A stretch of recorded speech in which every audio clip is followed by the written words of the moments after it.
Hello, my name is Ace. I am an archive associate with the Parallax project, designation number 17. What you are about to hear is a single account submitted to our archive by an eyewitness. Names and personal details have been altered to protect the individuals involved. Dates and locations have been preserved as accurately as possible. The following recording has not been edited for clarity or interpretation. This is the account exactly as it was received. Parallax Archive. Record ID 017 UB submission. Type: Eyewitness account location: Berlin, Germany. Date received: 2014 Q4. Status: under review. I had moved to Berlin from the United States a few months earlier, sometime in late 2014. It wasn't a dramatic relocation, just short-term work, a temporary apartment, and the vague idea that I would figure things out as I went. By November, the novelty of the city had already worn off. Berlin had settled into routine quickly. Cold mornings, early darkness. People who moved efficiently and rarely acknowledged each other unless they had to. I didn't speak much German yet, but by then I didn't really need to. The city ran on patterns, and once you learned them, you could disappear into them easily. My commute was one of those patterns. I took the U-Bahn almost every night after work. Same general route, same stations. By that point, I had stopped paying attention to most of it. I knew where to stand on the platform. I knew which cars were usually less crowded. I knew when the trains were likely to be late, and when they weren't. The night this happened was a Tuesday. I remember that specifically because the office was quieter than usual, and I had stayed later than I normally would have. By the time I entered the station, it was just after 10 in the evening. According to my phone, it was 10:43 p.m. The platform was crowded in the way it often is in Berlin at that hour. Not chaotic, not loud, just full. People standing close together without interacting. Coats zipped up, bags held low, everyone facing forward, waiting. The station smelled faintly of damp fabric and metal. A delay had been announced further down the line. Nothing major. 8 or 9 minutes, if I remember correctly.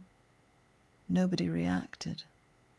Delays weren't unusual, and by then most people had already accepted that they'd be standing there for a while. I was leaning slightly against one of the concrete pillars, half listening to the announcement echo through the station speakers, when I noticed him. Not in a sudden way, not like a shock. It was more like realizing a sound had stopped, and only then becoming aware of the silence. He was standing several meters away from me, closer to the edge of the platform. At first glance, there was nothing remarkable about him. Dark coat, neutral clothing, the kind of appearance that blends into a crowd without effort. I remember thinking he was probably waiting for someone, or maybe positioning himself for a specific car. The reason my attention lingered was because he wasn't doing any of the small things everyone else was doing. People around him shifted their weight, adjusted their bags, stepped aside when someone pushed through. Even those who stood still changed subtly over time. He didn't. His posture was upright and rigid, feet planted as if he had been placed there, intentionally. A woman brushed past him, close enough that her coat sleeve touched his arm. He didn't react. No glance, no adjustment, no acknowledgement. For a few seconds I tried to convince myself that this was normal. Back home, I had learned to avoid eye contact on public transport. Berlin felt different in that regard. Quieter, more procedural. People didn't look at each other much, and unusual behavior wasn't always unusual, just ignored. I looked away and checked my phone again. 10:47 p.m. Another announcement came over the speakers. The delay had reached 12 minutes now, which was slightly unusual for that line at that hour. A few people sighed. Someone muttered something under their breath. The crowd shifted almost in unison, a collective adjustment. When I looked back, he was still there. Same position, same distance from the platform edge, same posture. That was when I noticed his face. Not clearly, not in detail, just enough to register an expression that didn't belong in that space. His mouth was curved upward slightly, but it didn't read as happiness. It wasn't reactive. It didn't change. It looked maintained, like an expression someone was holding in place. I remember feeling a brief flicker of embarrassment, realizing I had been staring. My first thought was that the lighting was playing tricks on me. Fluorescent lights, shadows, fatigue. Any number of explanations made more sense than what my brain was trying to suggest. The train finally arrived, a few minutes later. The usual controlled rush followed. People stepped forward. Others stepped aside. The doors opened, and the crowd began to move. I was carried along with everyone else as I stepped into the car. For a moment, I lost sight of him completely. Inside the train, the air was warmer and heavier. Someone's backpack pressed into my shoulder. I grabbed a handrail and focused on keeping my balance as the train pulled away from the platform. That should have been the end of it. But at the next station, as people stepped off and others took their place, I saw him again. He was standing on the platform, in the same posture, in the same position relative to the platform edge. And that was when I realized something I hadn't noticed before. He hadn't gotten on the train. At first I assumed I had misread the situation. That explanation was comforting enough to accept without much resistance. People miss trains all the time. Maybe he had stepped back at the last second. Maybe he had been waiting for a different line. Maybe I had simply projected meaning onto something mundane because I was tired and unfamiliar with the city. I stayed on the train. As it moved through the next 2 stations, I replayed the scene in my head without trying to analyze it too closely. The rigid posture, the expression, the fact that he hadn't reacted when people brushed past him. Each detail felt slightly exaggerated in memory, as though my brain was already reshaping it into something more coherent than it deserved to be. By the 3rd stop, I had mostly dismissed it. The train slowed and came to a halt. The doors opened. More people stepped out. Others moved in. I shifted my position, letting a few passengers pass before stepping onto the platform myself. That was when I saw him again. He was standing several meters away near one of the wall-mounted route maps. Same dark coat, same upright posture, same placement, not blocking anyone, not waiting near the doors, just there. My first thought was that it had to be someone else. The metro is full of people who look similar, especially in winter. Same colors, same coats, same tired expressions. I told myself it was ridiculous to think otherwise. The rational explanation was obvious. I was noticing a pattern because I wanted there to be one. Still, I slowed my pace slightly as I walked past him. He didn't turn his head. He didn't adjust his stance. He didn't react to the movement around him in any way. People flowed around his body like water around a fixed object. I caught my reflection briefly in the darkened window of a stopped train. My shoulders were tense.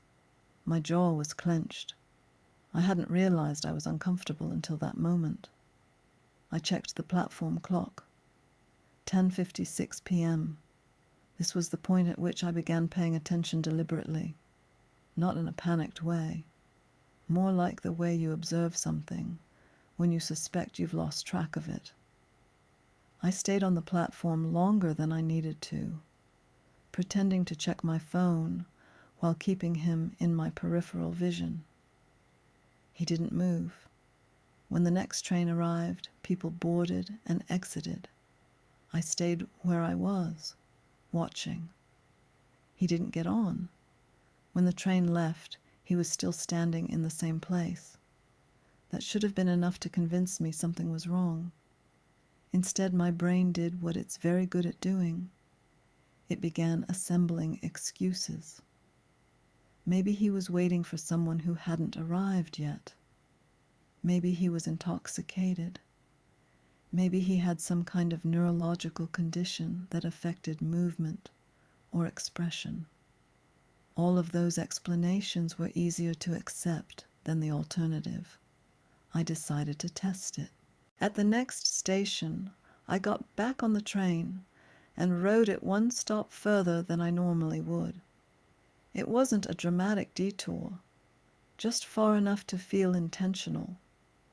I told myself that if he didn't appear again, I would forget the whole thing by the time I got home. The train doors opened. I stepped onto the platform. He was already there. This time he was closer to the far end of the platform, standing near one of the surveillance cameras mounted above the signage. The placement felt deliberate, though I couldn't explain why. He wasn't blocking the camera. He wasn't centered beneath it, just close enough that it registered. I stopped walking. My heart rate picked up slightly, not in fear exactly, but in confusion. I stood there longer than was socially comfortable, pretending to scroll through my phone while watching him openly now. That was when I noticed the expression again. The smile was still there. It hadn't widened. It hadn't faded. It hadn't shifted in response to anything around him. People passed in front of him, briefly obscuring my view, and when they moved away, the expression was unchanged. It wasn't directed at anyone. It didn't track movement. It was simply present. I remember thinking that it looked like a photograph. That comparison stayed with me, even though I didn't understand why at the time. The smile lacked the micro movements you expect to see in a real face. The adjustments, the flickers, the unconscious reactions. It was held with the kind of consistency that felt practiced or maintained. I became aware suddenly of how long I had been looking at him. An uncomfortable heat crept into my face, the familiar sensation of being caught staring. I looked away instinctively, my eyes dropping to the floor tiles. When I looked back a few seconds later, the platform had shifted again with new arrivals. He was still there. I checked the time. 11:04 p.m. I told myself I was done. I boarded the next train without hesitation and stood near the doors, facing inward, deliberately avoiding the platform as it slid out of view. I focused on the interior of the car, on the advertisements, on the rhythmic noise of the tracks beneath us. I didn't look back, at least not until the train slowed again. When the doors opened at the following station, I felt it before I saw it. That same pause in attention, that same subtle sense that something had stopped moving. He was standing on the platform, same posture, same coat, same expression. This time there was no immediate rational explanation that satisfied me. I stayed on the train as the doors closed. My reflection in the window looked unfamiliar, my eyes too alert for the hour. I tried to laugh it off silently, the way you do when you want to break tension without acknowledging it. That was when a thought occurred to me, uninvited and deeply unwelcome. What if I wasn't seeing him repeatedly? What if he was simply already there? There is a moment when discomfort stops being vague. It's the point where your brain runs out of explanations it trusts, and the remaining ones feel thin enough to tear. That was where I found myself sometime after 11 that night, standing inside a train car and watching the platform through the glass. I didn't want to look at him anymore. That wasn't a fear response. It was closer to superstition, the same instinct that tells you not to say certain words out loud, or not to check something you already know is going to be wrong. I kept my eyes fixed on the reflection in the window instead, watching the train interior slide over the image of the platform. He was still visible in the overlay. The smile was clearer now. It wasn't wide. It wasn't exaggerated. It didn't stretch his face into anything grotesque. That was what made it worse. It sat too naturally in the wrong context, like a gesture taken from a different situation and applied here without adjustment. What bothered me most was that it didn't react. People laughed nearby. Someone complained loudly into their phone. A man bumped into him hard enough that I expected at least a reflexive movement. Nothing changed. The corners of his mouth didn't twitch. His jaw didn't shift. His eyes didn't narrow or widen. It was the same expression I had seen before, held with the kind of consistency that no one maintains without effort. I remember thinking, irrationally, that he must be exhausted. Holding your face like that for that long, consciously or not, would take concentration. Muscles would ache. Something would give. It didn't. I stayed on the train for 2 more stops, even though it took me farther from my apartment. I told myself I was proving something, but in truth I just didn't want to be on the same platform as him anymore. When I finally forced myself to get off, I chose a station I rarely used. Smaller, quieter, the kind of place where people didn't linger unless they had to. For a few seconds after stepping onto the platform, I felt relief. He wasn't there. The absence was immediate and almost disorienting. I hadn't realized how much of my attention he had been occupying until it suddenly had nowhere to go. I exhaled, feeling a tension I hadn't acknowledged begin to loosen. I checked the time. 11:18 p.m. I told myself that was it, that whatever pattern I thought I'd seen had ended the moment I changed my behavior, that I had simply crossed paths with a stranger more than once and allowed my imagination to escalate it. I started walking toward the exit. Halfway up the stairs, I stopped. Not because I heard anything, not because someone called out to me. I stopped because I became aware, very suddenly, that I was being looked at. That sensation is difficult to describe accurately. It wasn't a physical feeling. There was no sound, no movement to point to. It was more like the sudden realization that a room has gone quiet, and you don't remember when it happened. I turned around. He was standing at the bottom of the stairs. I don't know how long he had been there. The distance between us wasn't large, maybe 10 or 12 meters, enough that I could see his face clearly now, unobstructed by crowds or reflections. The lighting was harsh and flat, the kind that leaves very little room for ambiguity. The smile was unchanged. What was different was his gaze. Until that moment, I hadn't been entirely sure he was looking at anyone at all. His eyes had seemed unfocused, fixed on something just beyond the crowd. Now there was no question. He was looking directly at me. There was no confusion in it, no hesitation, no searching, just attention. I felt a sharp, involuntary urge to look away, but I didn't. Not immediately. Some part of me, stubborn, analytical, needed to be certain. I needed to know that this wasn't another projection, another misinterpretation layered on top of exhaustion. So I held his gaze. It lasted longer than was socially acceptable, longer than was comfortable, longer than any silent exchange between strangers ever should. He didn't blink. That was the detail that finally broke whatever fragile sense of normalcy I had left. People blink constantly without realizing it. It's one of those automatic behaviors you only notice when it doesn't happen. I became acutely aware of my own eyes, suddenly dry and strained. I blinked once, reflexively. His expression didn't change. The smile didn't deepen. It didn't fade.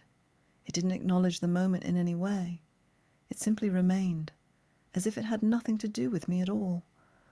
I turned and continued up the stairs. I didn't run. I didn't speed up noticeably. I forced myself to move at a normal pace, even as every instinct urged me to put distance between us as quickly as possible. I told myself that if I acted frightened, I would only reinforce whatever meaning my mind was trying to impose on the situation. At the top of the stairs, I paused and glanced back. He was still there, still watching, still smiling. I left the station without looking again. The walk home felt longer than usual. The city above ground was quiet, the streets damp and reflective under the street lights. I kept my eyes forward, resisting the urge to check my surroundings too frequently. That night, lying in bed, I tried to reconstruct the sequence of events in a way that made sense.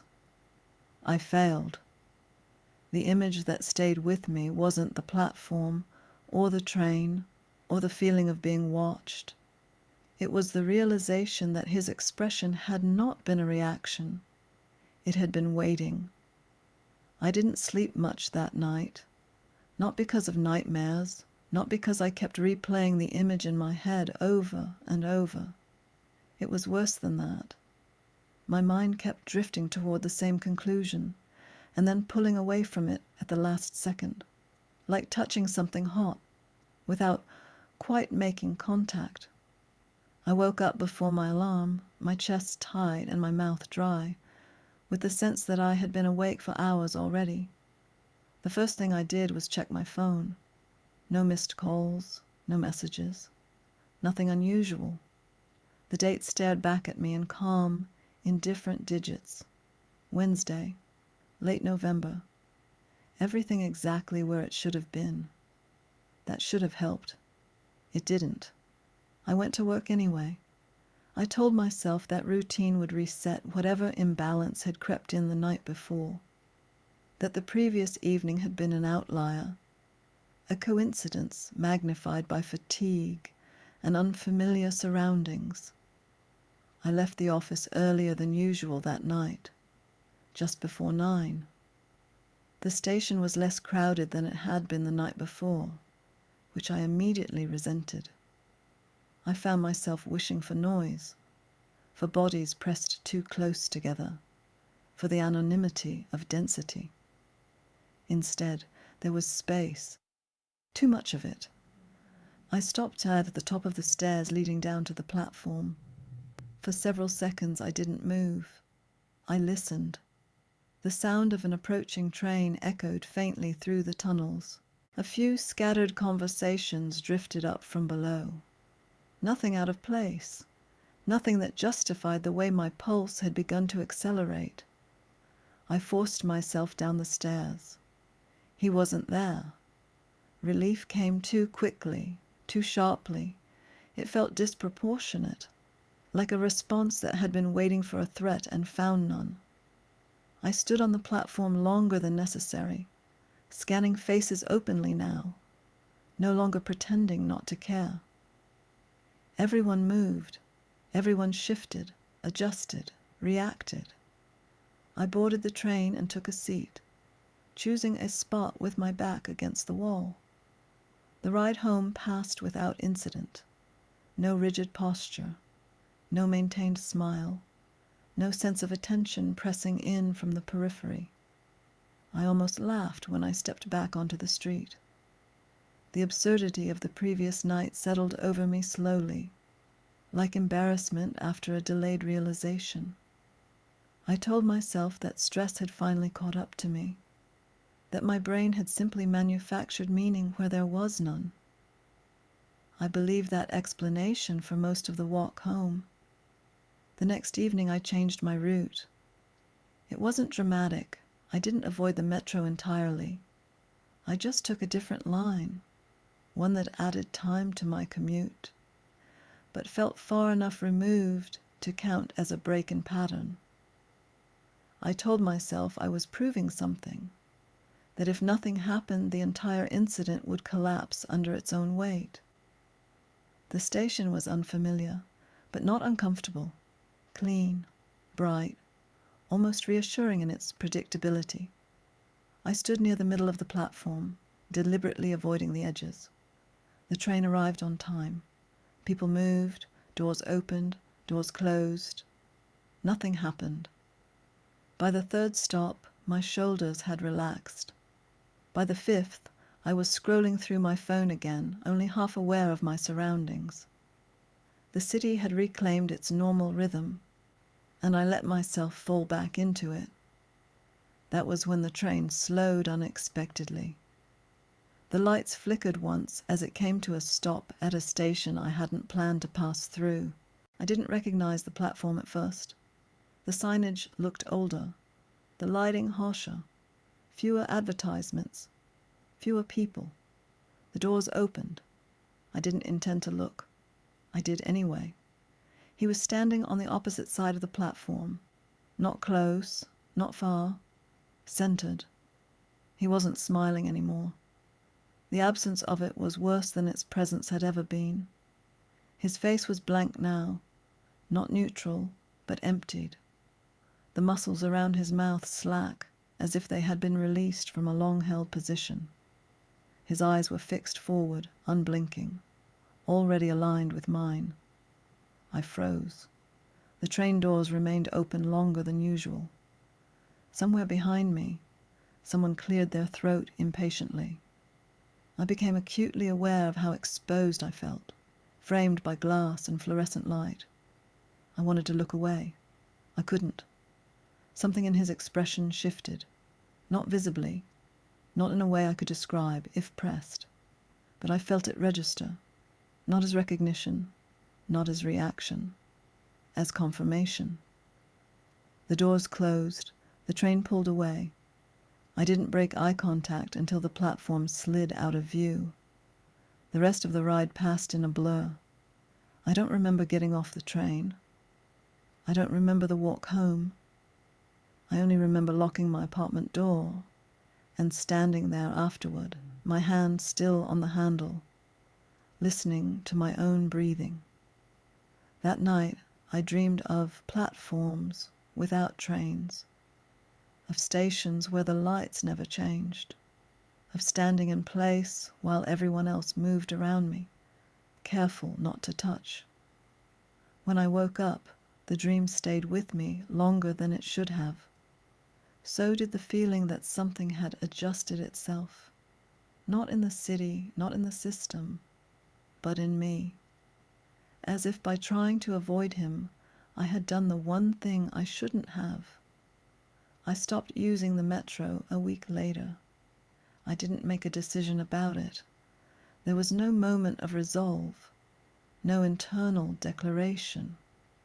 I simply began finding excuses not to go underground. I walked longer distances. I took buses when I could. I left work earlier or later. Anything to avoid the platforms during that stretch of the night. At first it felt temporary, like a phase that would pass once my nerves settled and my sense of proportion returned. I told myself I would go back once I stopped thinking about it every time I descended a staircase or heard the echo of a train in the distance. That never happened. The city didn't change. Berlin continued moving the way it always had. Efficient, indifferent, unbothered. Trains arrived. People commuted. Life resumed its steady rhythm without acknowledging my absence from it. I noticed smaller things instead. I began avoiding reflective surfaces in public spaces. Windows, polished metal, the darkened glass of stopped trains. I caught myself turning my head away from them before I realized why I was doing it. Eye contact became difficult, not impossible, just heavier than it used to be. I found myself looking past people rather than at them, focusing on shoulders or hands or the space just above their heads. It was easier that way, safer somehow. Sleep didn't improve. I didn't have nightmares in the conventional sense. Nothing cinematic, nothing I could point to and describe.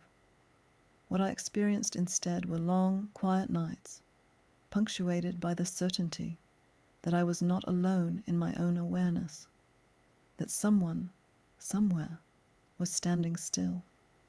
I tried to rationalize it again. Stress, displacement, the lingering effects of moving countries without grounding myself properly. I read articles about anxiety, about hypervigilance, about how the brain fills in gaps when deprived of rest and familiarity. The explanations were convincing. They didn't help. About a month after the last time I saw him, I searched for him online. I didn't know what I was looking for. A report, a post, a rumor, something small and easily dismissed that would validate the idea that I hadn't imagined the entire sequence of events. I found one entry. It wasn't detailed, just a short post on a local forum, written in English, time-stamped late at night. The author didn't name the station, didn't describe the man beyond a few vague details. They focused instead on the feeling, the sense of being observed, of noticing someone too late. The post had been removed. The replies were gone. There was no archive cache. I closed my laptop and didn't search again. Time passed. Weeks, then months. The memory dulled, as memories tend to do when they aren't reinforced. I stopped thinking about the smile, stopped replaying the moment on the stairs. Eventually, I stopped thinking about him at all, or at least I thought I had. It was sometime in early spring when I noticed the change. I was standing at a pedestrian crossing, waiting for the light to change. The street was busy. People crowded close together, all facing forward, all watching the signal. For a moment, just a moment, no one moved. The realization came quietly, without urgency. I was standing still, my feet planted, my posture upright. The light changed. People began walking around me. I didn't move right away. It took effort to remind myself to step forward, to join the flow of bodies crossing the street. My legs felt stiff, as though they had forgotten what they were meant to do. That night, in the bathroom mirror, I practiced my expression. I told myself it was a grounding exercise, something to bring me back into my body, to confirm that I was present, that I was in control. My reflection looked tired, normal. I smiled. It didn't feel wrong. It felt familiar. I don't take the metro anymore. I don't stand near platforms. And I am careful now, very careful, about how long I let my face rest when I am alone. Because sometimes when I catch my reflection unexpectedly, I have to remind myself to stop. End of recording. This concludes the archived account. To continue receiving verified records and future archive releases, you are advised to remain subscribed to this archive feed. Additional resources associated with the Parallax Archive are displayed on screen. Supplementary information related to this and other recorded phenomena may be catalogued there as it becomes available. The archive remains active.